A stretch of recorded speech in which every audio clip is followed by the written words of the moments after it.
A Cowardly Murder by S.C. Turnbo. Mr. William F. Robinson, a veteran of the Civil War on the Union side, told the writer the following account of a dastardly murder in Civil War times. Mr. Robinson said that a coward always did a cowardly act by killing men when they had all the advantage on their side. A brave soldier killed men in accordance with the rules of war. I'm going to tell you a story of a murder which was committed in our army in the presence of a large number of men, I myself being a witness of it. One day, while a body of us were escorting a wagon train loaded with supplies for the troops, and while passing over the old wire road between Mudtown and Fayetteville, Arkansas, and 10 miles northeast of the last named place, we met a man that was walking and leading a horse by the bridle reins. When the man met the advance guard in the front wagon, he left the road and walked along near the side of it until he met the hindmost wagon in the rear guard. We were cavalry, and I belonged to the rear guard, and just as we had passed him, I saw him get back into the road and go on his way. Just as he did so, one of our men, who was a rough character, and was more like a Cossack than an American soldier, aimed his gun at the man and shot him down without the least provocation. It was simply a cold-blooded murder.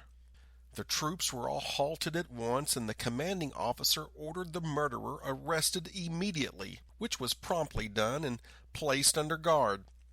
It turned out in a few minutes that an officer of the escort had urged and persuaded the man to shoot the civilian, and this officer was also arrested.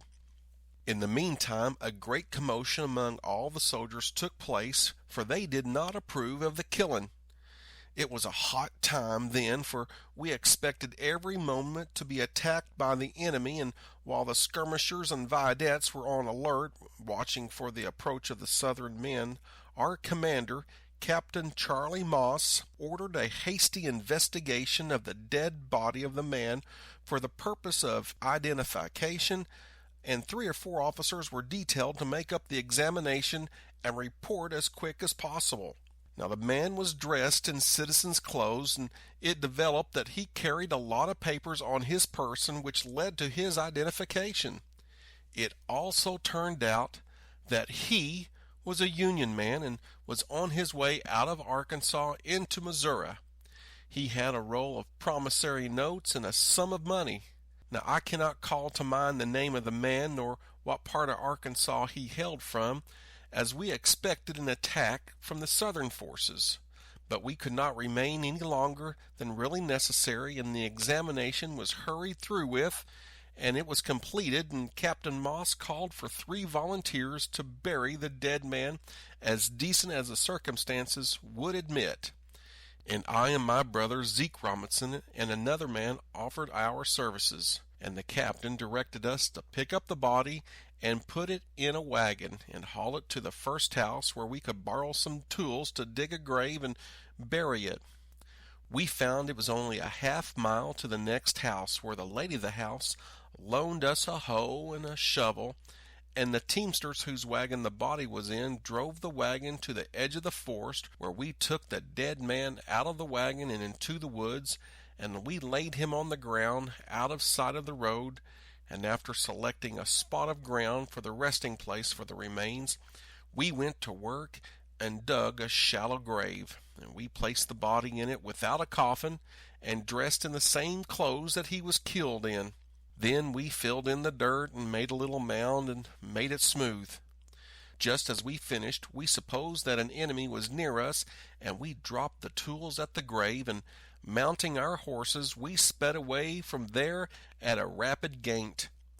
As we galloped by the house, we hallooed to the lady and informed her where we had left her hoe and shovel. We never stopped or slowed up our horses until we caught up with the command. Now, the alarm was a false one, for we were not attacked. I learned after we had reached headquarters that the soldier who committed the murder and the officer who instigated it were court-martialed, but I never did find out whether they were punished or not, for in a short time thereafter I was transferred to another command. Mr. Robinson related this account to me at his residence near Annetta, Indian Territory, one day in June, 1906.